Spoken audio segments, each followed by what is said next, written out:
Mtazamaji, asante kwa kuendelea kuwa nami na kuonea fahari kubwa kweli. Every Monday and Wednesday ndimi wajibika. Bila shaka kila Jumatatu ni siasa. Jumatano ni masuala yanayohusu jamii na vile vile inspirational Wednesday. Kwa hivyo tarajia mazungumzo. Ilipo desturi kila Jumatano na Daktari Laura tukizungumzia masuala mbalimbali kuanzia kwa teen pregnancies, masuala ya dawa za kulevya, masuala ya utovu wa nidhamu kijumla na kadhalika. Tarajia basi mazungumzo naye Jumatano hii ilipo desturi kuanzia mida ya saa 2 dakika kama 15 hivi hadi saa 3. Kundadhi sehemu hii imechelewa kuanza, lakini hata hivyo tuna takriban dakika 40 kundadhi kuzungumzia mawili matatu katika ulingo wa siasa. Nina bingwa hapa, wakili, mwanasiasa kutoka Navakholo, mkazi wa kaunti ya Kakamega, mgombeaji ubunge kule Navakholo mwaka 2022 mwakani majaliwa, anaitwa Wakili Edwin Wafula. Bila shaka tutakuwa tunajadili naye masuala ya BBI na vile vile masuala mengi tu mengineyo. Naitwa Sakali. Wakili, labda nikukaribishe. Have we met this year? This year we haven't met Dalmas. So happy New Year. Happy New Year too. Happy to see you again. I hope you're good. I'm good. I love Everything's fine. Thanks. Love yours too. You look smart. Come on. Thank you. Yours is better than mine. Hizi zetu ni za muhimu tu. Kama zenu nyinyi. Hizi ni kujikaza. But is it a professional ethic that lawyers must always be in suits? Yeah, essentially we can say it's a professional ethic that we have to be decent, especially when we are in our offices and attending court. We have to be suited up. Actually, is a requirement and is a culture which is international. Yeah, that is why we. Yeah, na kizungu pia it comes along. We call ourselves learned friends. Yeah, I don't know why that word was given to us, but I believe we deserve it. Yeah. I also heard somewhere, though I've not seen it on you and several other lawyers who are my friends. I've also not seen it with my friend Makali and a few others. But some, I'm told, a certain level of arrogance pia inafaa ifuatane na wakili pia.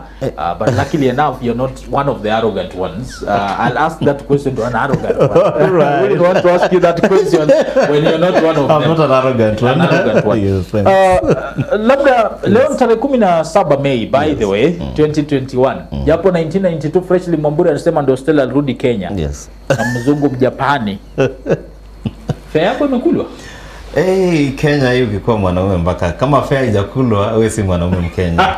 Mpaka ikulwe. Okay, on a serious stuff, wakili. Yeah. BBI. Are you surprised? Mahali tumefikia katika safari ya BBI, has it come as a surprise to you? Because apparently things have just changed upside down. Wakati ambapo ndo the energies zilikuwa zinaonekana sasa geared towards kura ya maoni. Wengi wakawa wanasema sasa it's now official kwamba rege hii haiwezi kasimamishwa tena. Sasa ni kuelekea debeni, wapiga kura sasa waamue. Wale wa kuvaa gloves wakawa tayari washavaa gloves, wale wa kuvaa magwanda yao wakawa tayari washavaa magwanda yao. But apparently idara ya mahakama kapiga stopa moja kubwa sana kwa mchakato huu. Are you surprised? I am not surprised at all. I have been one of the loudest opponents of the BBI adventure or misadventure. Any process done which is ultra vires the constitution or the non-laws of a country can easily be stopped by any citizen by moving to court. Umeona court ikisema kwamba hiyo process yote ilikuwa null and void from the beginning. Yani inamaanisha ilikuwa mbaya, hawakufuata mwelekeo yenye ilifaa wafuate.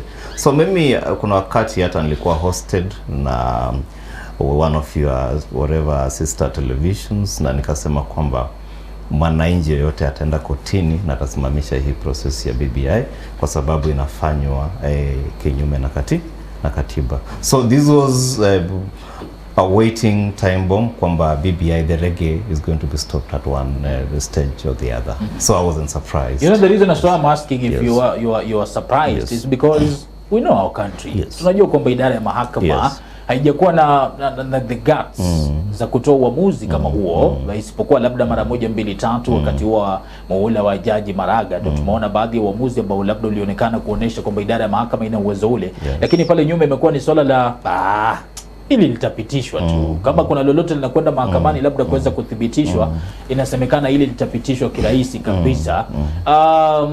It really required some guts, you will say?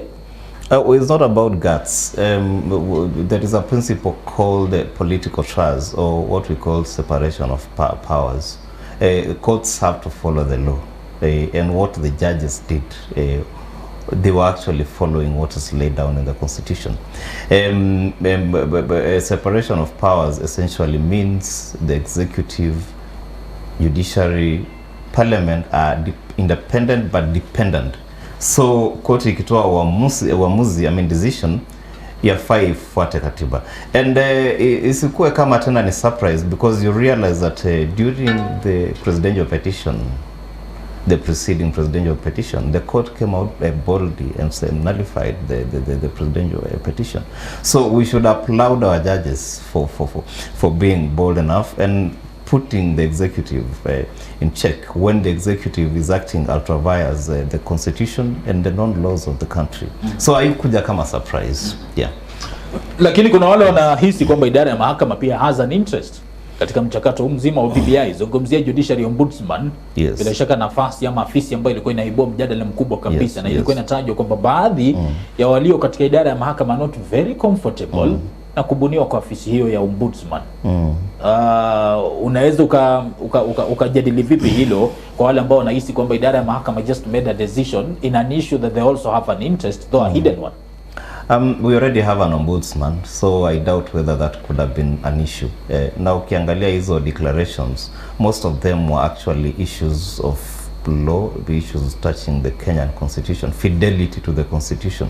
So I doubt whether, in any event, judges hold what we call independence of tenure. So sidhani kama ofisi ya ombudsman peke yake inafanya wale majudges hiyo panel itoe ruling against BBI. Most of the declarations were actually based on the provisions of the constitution. Yeah. Don't you think they were a bit too hard, too harsh, null and void? I mean, almost everything sounded null and void, even the president himself. You know, the president swore to uphold the constitution.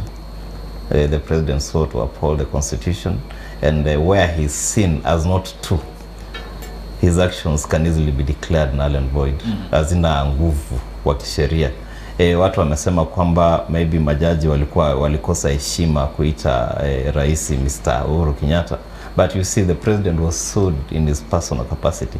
You only in a matter before court una describe parties the way they are.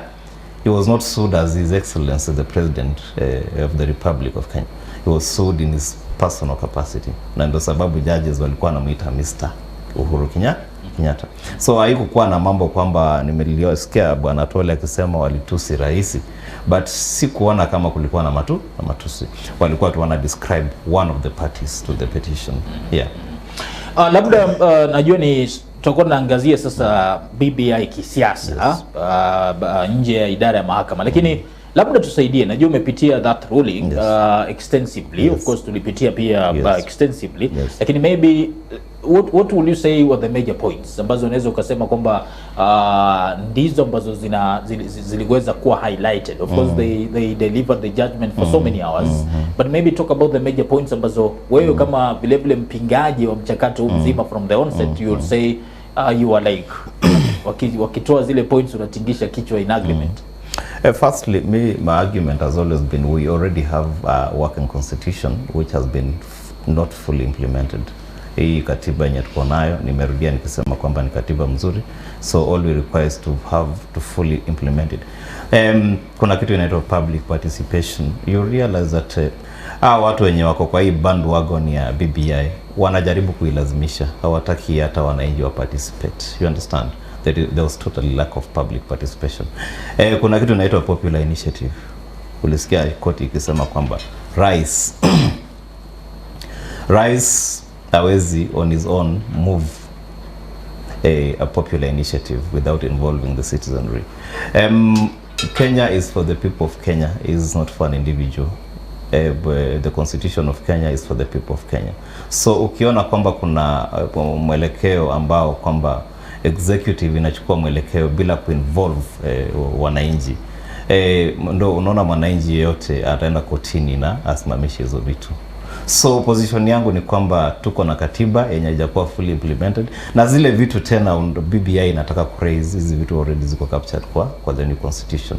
So what the court is trying to say is that tukue na ile kitu inaitwa fidelity to the constitution.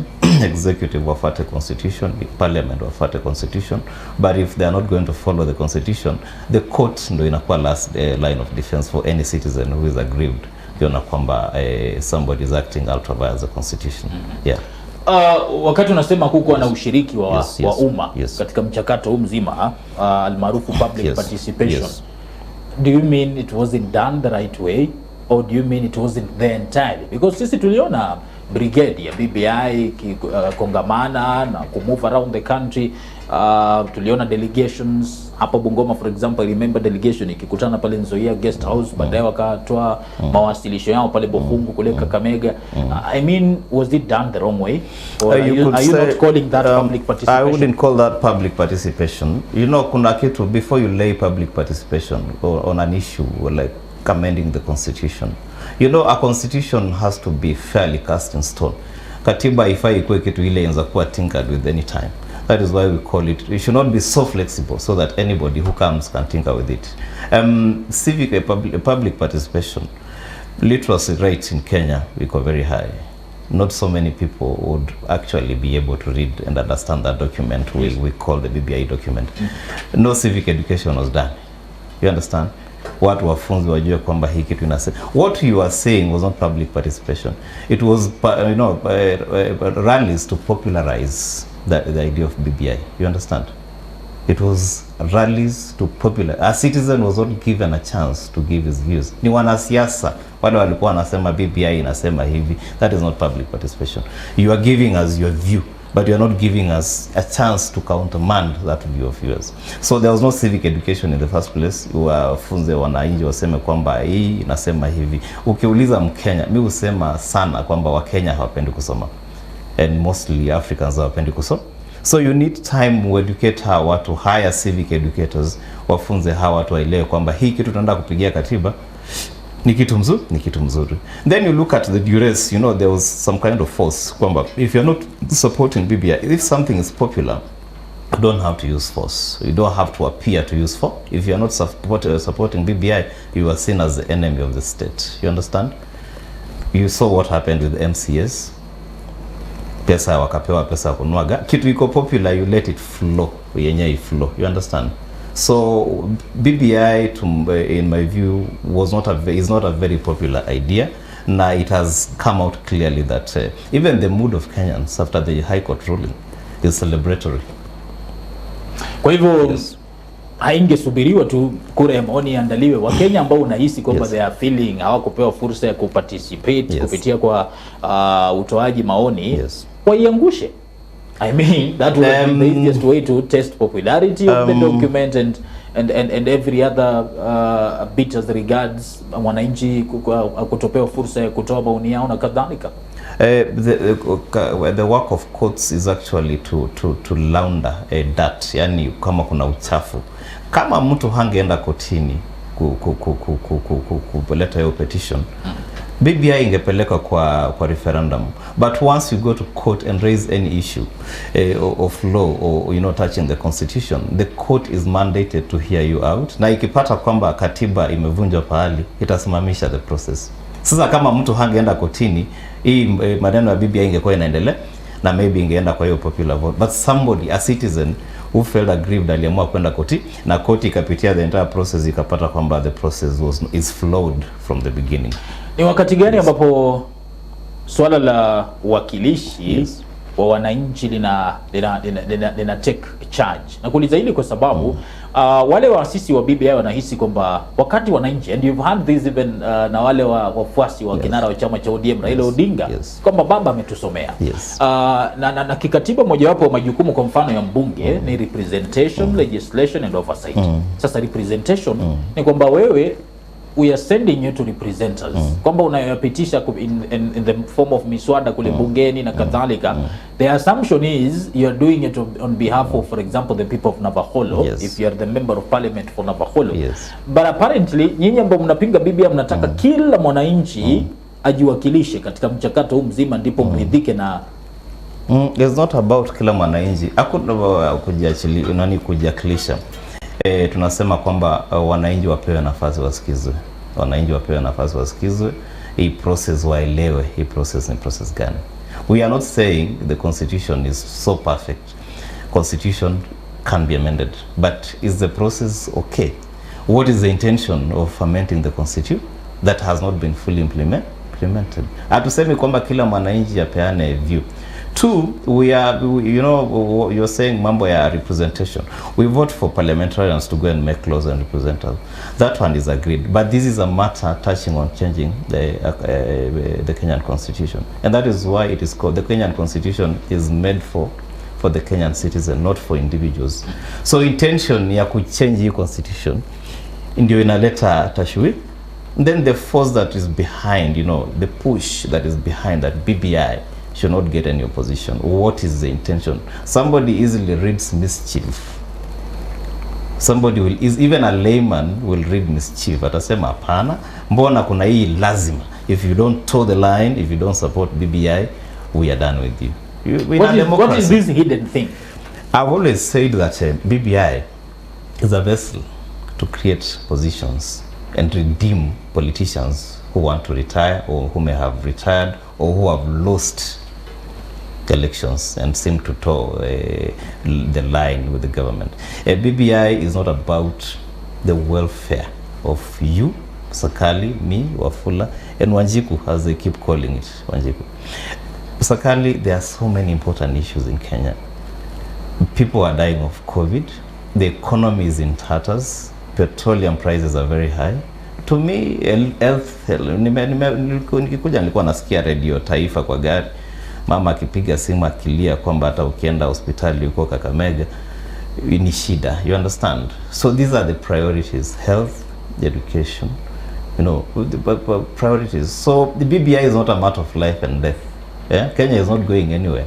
In any event, we have a constitution, we have a working constitution. So hii ni njama. You see, positions, we want to create more constituencies. Who is going to pay? It is you and me. Is it necessary? Are they necessary really? They are not necessary. As at now, Kenya is a very small country. Kenya sio country kubwa sana. Kenya is overrepresented already.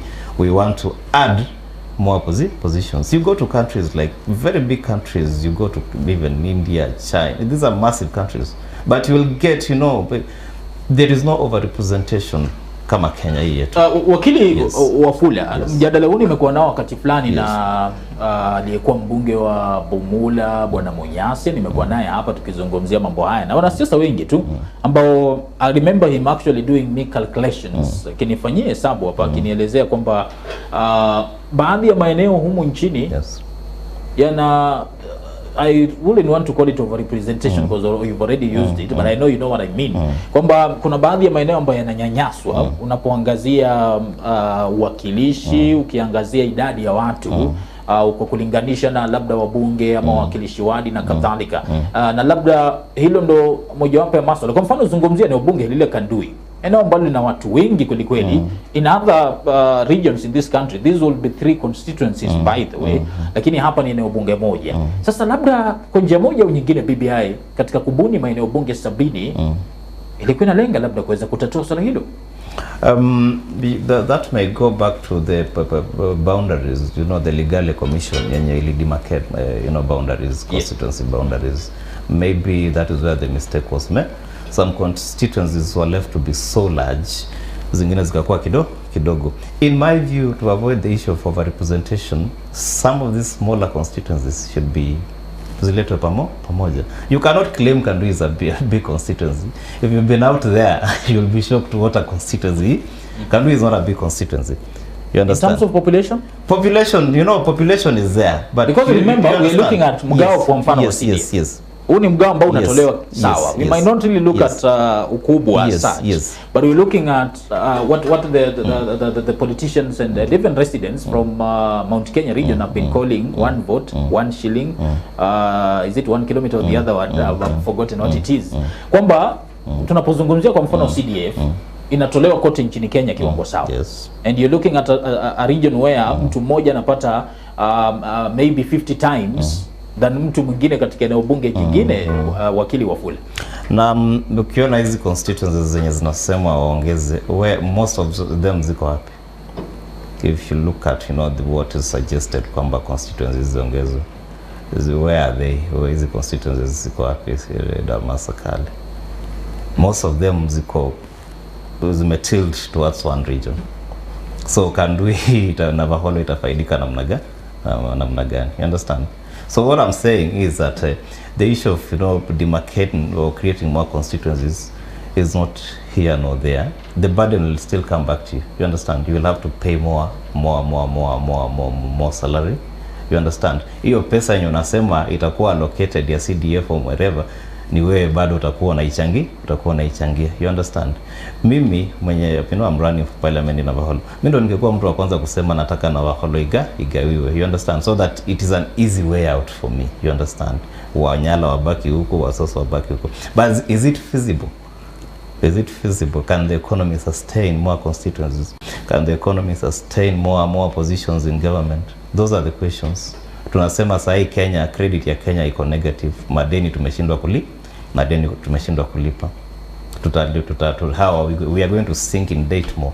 Mtoto mwenye hajazaliwa Kenya sahi ako na debt. I'm sure you know that. Mwenye hajazaliwa? Yeah. Mtoto mwenye hajazaliwa kuna deni already. Anazaliwa hivi akipata deni. Sasa tena unataka kusema huyu mtoto hajazaliwa tena ongezwe deni nyingi. Adding a constituency may sound so, flowery. But running a constituency is a cost. Adding positions may sound very flowery, but running that position is a cost. Who will, we cater for that cost? It is the regular Kenya. Are you willing to sacrifice your constituency in your suggestion to reduce the number of constituencies? To sacrifice as in sacrifice Navakholo, for example, and you are saying we make it Kakamega, because there is no one. In most cases, everyone is suggesting we reduce the number of constituencies, but everyone you talk to is saying yet is Guswe. I'm not saying we reduce. I've not claimed that we reduce the number of constituencies. What I've said is we don't require more constituencies. But you've also said we are overrepresented. For now, I've said we are already overrepresented. So maybe the idea will be to merge some of these constituencies. There are very small constituencies in Kenya, of course, extremely very small constituencies. We have very small counties, extremely small counties. You understand? A county the size of a constituency. You go to a county like Vihiga. You understand? That is a county that should be in Kakamega. You understand? This is a very tiny. So these are some of the things people have to look at critically. You understand? So some constituencies are actually very, very small. You understand? So being a futuristic thing, I would say, okay, why are they even existing in the first place? Tuzungumzie what next? Yes. What next is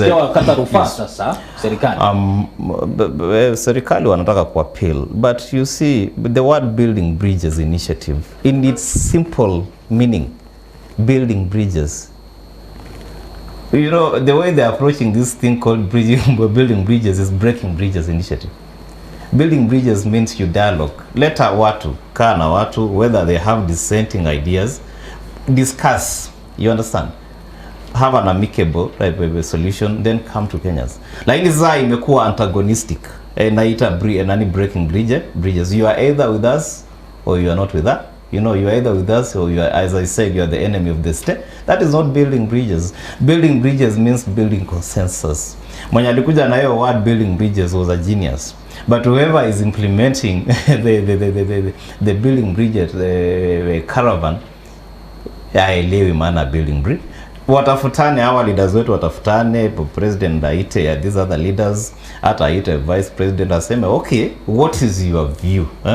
What is your view? What do you think we can tinker with? What do you think we can add?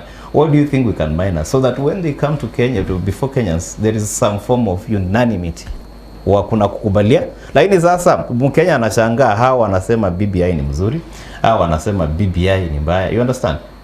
Because the Kenyan is not, if we are uniting, if the purpose of BBI is to avoid what they say post-election violence, we are already seeing, you know, violence in the name of popularizing BBI. You understand? So let them sit down, our leaders wasionane kama ni maadui. In politics, hakuna permanent enemy, hakuna permanent friend. Today you may see eye to eye. Nani angejua, you know, the president would have worked with the deputy vice president, William Ruto. You remember? Yeah, William Ruto worked very well with the Raila Odinga. You understand? So in politics hakuna ile inaitwa makasiriko. You understand? Usikuwe na makasiriko sana, ita mwenzako muongee, you know, agree, then come to us Kenyans and tell us this is what we think is good for you, and pia Kenyans wapeane their opinion. Mtazamaji, Wakili Edwin Wafula ni mkazi wa Kakamega kutoka Navakholo, bila shaka kaunti hiyo, mgombeaji ubunge katika eneo bunge la Navakholo mwaka wa 2022 na vile vile ni wakili. Kwa hivyo yunami hapa kuweza kuzungumzia masuala mawili matatu. I just wonder how fast time flies ikisikia niko na wakili. Really flies indeed. Big for agenda. All right. Kuna watu wanahisi kwamba it's high time Rais Uhuru Kenyatta, yes, hawezi kuconcentrate kwa muda huu mchache ambao umesalia, mchache kweli, because we know our country when it comes to electioneering periods, how we behave. Kwa hivyo rais ana muda mchache, maybe a few months kuweza kuondoka afisini na labda kutoa nafasi sasa kwa kampeni zile. Unaweza ukasemaje kuhusiana na pendekezo hilo kwa rais? But that is a very good suggestion kwa rais. The president should be thinking about his legacy now. Katiba ya Kenya inasema you serve for 2 terms, he's serving his last term. He should be thinking about his legacy and leaving Kenya a united nation. Basi yasionekane kwamba kuna form of antagonism yenye ataacha nyuma. So hizi big 4 agendas, if I were him, that is where my mind would be concentrating, by making the economy back on track. That is where my mind would be, you know, concentrating. That should be now his priority, leaving a good legacy. Lakini rais anahisi kwamba BBI, yes, would be the best legacy. He feels so. I don't think he's genuine. I don't know why he would feel BBI is his best legacy when we have already a working constitution, which is one of the best in the world. His best legacy should be living a solid economy. That should be his best legacy. Yeah, and living a united Kenya. If I were his advisor, ningemwambia rais concentrate on economic recovery and living a united Kenya. Hizi vitu zingine you can put them at a bears. Kwa hivyo huoni kwamba, yes, kukata rufaa is a wise decision? The work of the Attorney General is to advise the government. So if he feels that it is right, the Attorney General is a lawyer. If he feels that it is right kukata rufaa, then it will be wako wana reserve your right. But in my view, from where I stand and based on the reasoning behind the declarations in the petition that was filed, I think it was by David Ndi, pili itakuwa kazi ngumu. Itakuwa kazi ngumu. Kwa sababu majaji wa High Court kweli walitoa hiyo uamuzi kulingana na sheria. So apili itakuwa kazi ngumu. Yeah. Tuzungumzie idara hiyo ya mahakama. Yes. Bila shaka Bi Martha Koome, yes, aliteuliwa kuweza kuhudumu katika wadhifa kuongoza idara ya mahakama, kuchukua nafasi ya David Maraga. Kiatu kikubwa sana cha David Maraga, you would say kwamba ni kiatu kikubwa kuweza kujaza, pengo kubwa kuweza kujaza. Would you say so? Yes, Maraga during his tenure he tried to really implement and enforce ile independence ya judiciary. So as a lawyer and from where I still sit, Justice Martha Koome aongeze hiyo trend, aombe hata kwamba kuna kitu inaitwa judiciary fund, judiciary wakuwe na pesa yao ya kurun vitu za, you understand, we let them not work at the mercy of the executive, kwamba wakitaka pesa executive ndio inaamua. You understand, they should have their own independent fund. You know, they demand for their space because actually they are equal and independent na executive na parliament. So Maraga, in my view, tried his best, and we hope that the new CJ, if he's you know, whatever, is fully in office, ata enforce hiyo kitu inaitwa independence of the judiciary. In any country where the judiciary is weak, that country will never be a democracy, because kuna mwananchi, the judiciary is the last port of call. Hata wewe sasa ukikosewa, you are not supposed to take the law in your hands. Unakimbia kwa judi. Sasa ukipata judiciary yenye inafuata the directions from the executive or from other quarters, that is what I call a banana republic. Iwapo atateuliwa na rais na aanze kuhudumu, unaweza ukasema ni masuala yapi ambayo anafaa kuweza kuyaweka kama kipaumbele ama kuwa kipaumbele atakapoanza kuhudumu akiwa jaji mkuu? Kuna swala lile la majaji wale wa mahakama kuu ambao rais alikuwa wateue, hajawateua hadi leo. Kuna masuala yanayohusu of course reforms, masuala ya ufisadi. I mean so many issues. What do you say should be the priority za Jaji Koome? First priority ya Judge Koome yafaa ikuwe respect of court orders. Kumekuwa na culture hapa Kenya kwamba maagizo ya koti haifuatiliwi na executive. So the judiciary yafaa ikuwe na meno. It should have the teeth to bite. Kama order imetolewa, lazima ikuwe enforced. Make sure kwamba court orders are fully enforced. Kitu ya pili, maybe tu waongeze majaji, let him impress upon the president to swear in our majaji zenye walichukuli. Hakuna, there is nothing that can be done apart from swearing them in. Walipitia process na wakachukuliwa, so hakuna kitu kingine itafanyika mpaka wakuwe sworn. Let him impress upon the president kwamba it is his obligation to swear in how majudges. Lakini rais anasema kwamba baadhi ya majaji wale wana that is a wrong argument. That is a wrong argument. Kuna procedure ya kuhire judges. Kama rais kama kulikuwa na mtu na information kwamba hawa majudges wako na issue, they should not have been appointed. And I'm told they are even serving.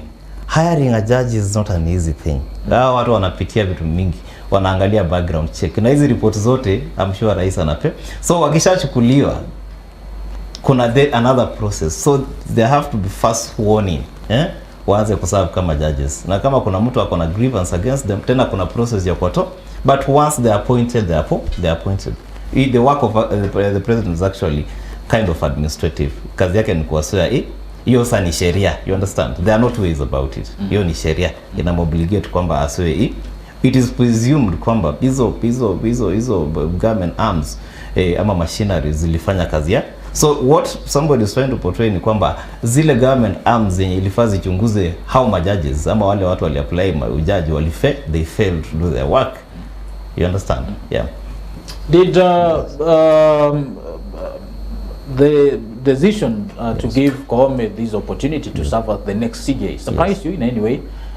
Unaweza ukasema kwamba kwa orodha ambayo najua ulifuatilia bila shaka ile mahojiano, was she your choice? Would you say she was your choice? Ama unaweza ukasema ulishtuka kidogo ni Koome tena? Ni swali ngumu unaniuliza swali ngumu na kujiwa sana. Akuogopa wacha tuombe kwamba kulingana na uamuzi wa JC, she was the best. Okay. I may have my own reservations, of course.